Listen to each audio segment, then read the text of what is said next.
Programang ito ay rated SPG. Striktong patnubay at gabay ng magulang ang kailangan. Maaaring may masiselang tema, lengguwahe, karahasan, sexual, horror o droga na hindi angkop sa mga bata. Narinig nga nito ni Doc Benitez ang pag-uusap nga nito ni Annalyn at nito ni Zoe na tunghayan na nga niya ang pag-uugali ng anak nga niya. Kaya naman napag-isipan nga niya na ipagpatuloy pa rin nga daw nito ni Annalyn ang offer sa kanya upang sa gayon maiwasan na nga raw ang kanilang pag-aawayan. Susubukan nga nito ni Doc Benitez na kunin na nga muli ang loob nga ng anak niya upang sa gayon maging maayos na nga siya. Subalit ito namang si Zoe ang lumalayo na ngayon kay Doc Benitez. Ngayon nga sinabi nga nito ni Doc Benitez na kung ayaw nga niya na maging ama nga siya nito ni Zoe ay hindi na nga rin nga niya na ituturing na anak itong ang si Zoe.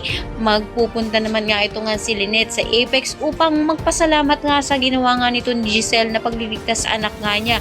At may bit nga siya na cake para dito. Subalit, hinarang nga ito ni Moira at pinag-initan nga niya ang bit na bulaklak at cake nga nito ni Lynette at kanya ngang sinira ang bulaklak. Nakita naman nga ito ni Zoe at kanya na nga itong pinigilan. Kaya naman pakatutukan nga natin kung sino nga ba ang kakampihan nito ni Zoe. Ito nga bang si Lynette o kaya naman ito na naman nga niyang kanyang ina.